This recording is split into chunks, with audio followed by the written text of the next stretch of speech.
So hello guys, welcome back. അപ്പോൾ നോയമ്പാണ്, ടേഡാണ്, 6 മണിത്തെ സമയം നോമ്പ് കുറിക്കാൻ പോകണം.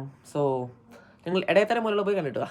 അങ്ങനെ വാങ്ങിക്കൊടുക്കുന്ന അരമണിക്കൂർ മുമ്പ് എണീച്ച് ഞാൻ പല്ലും തേച്ചു, ഫുഡ് ഒടിച്ചു, ഡ്രൈവറിനെ വിളിച്ചുകൊണ്ട് പള്ളിയിൽ പോയി. അങ്ങനെ സക്സസ്ഫുള്ളി സുബൈസ്ക്ക് ശേഷം നമ്മൾ നേരെ വീട്ടിൽ പോയി. കുറച്ചേരം ഉറങ്ങിയപ്പോഴത്തേക്കും പിന്നെ ഞാൻ രാവിലെ. സോ സ്കൂളിൽ പോകണം. നോമ്പ് വന്ന് പറഞ്ഞാൽ എക്സാം വരിക്കാനും പറ്റത്തില്ല, എക്സാം വന്ന് പറഞ്ഞ് നോമ്പ് പിടിക്കാതിരിക്കാനും പറ്റത്തില്ല. അതാണ് ഇപ്പോഴത്തെ അവസ്ഥ.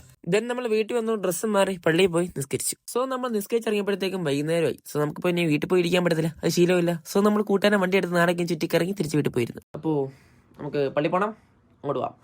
സോ പള്ളിയോട്ട് പോകുന്ന കാര്യം പറഞ്ഞതേ ഉള്ളൂ. അപ്പോഴത്തേക്കും നമ്മൾ പിക്ക് ചെയ്യേണ്ട നമ്മുടെ ചെറുക്കൻ പറന്നെത്തി. നമ്മുടെ ഒരു വണ്ടി ഉള്ളതിൽ എന്താ, നമ്മൾ 4-5 പേരുണ്ട്. അതുകൊണ്ട് നമ്മൾ ഇറങ്ങി നടന്ന് പള്ളിയിൽ പോയി. അങ്ങനെ നമ്മൾ പള്ളി എത്തി. ഏറ്റവും ക്വാണ്ടിറ്റി ഉള്ള സാധനമുള്ള ബെഞ്ച് നോക്കി ഇറങ്ങിയിരുന്നു. ഒന്നാം രാവായതുകൊണ്ട് വിഭവസമ്പുഷ്ടമായ ആഹാരമാണ് നമുക്ക് ഇവിടെ തയ്യാറാക്കിയിരിക്കുന്നത്. Very good. കണ്ടല്ല, ഷവർമ്മയൊക്കെയാണ്. അല്ല എന്തോ. അങ്ങനെ നമ്മളെ കൊണ്ട് പറ്റുമ്പോൾ എല്ലാ ഫുഡും അടിച്ചു കയറ്റിട്ട് നേരെ പള്ളിയിൽ പോയി നിസ്കരിച്ചു. അപ്പോൾ നമ്മൾ നോമ്പൊക്കെ മുറിച്ചു.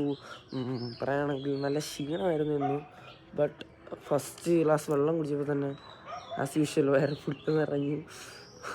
ഇപ്പം ഫുഡ് കുത്തി കയറ്റി പിരിക്കുന്നതിനകത്ത് സ്ഥലമൊന്നുമില്ല. ആൻഡ് ഇപ്പോൾ എല്ലാവരുടെയും നോമ്പ് കണ്ടിട്ടായിരുന്നു. എല്ലാവരും കമൻറ്റ് ചെയ്യണം. അപ്പോൾ ഇന്നത്തേക്ക് ഇത്രയേ ഉള്ളൂ. Okay bye.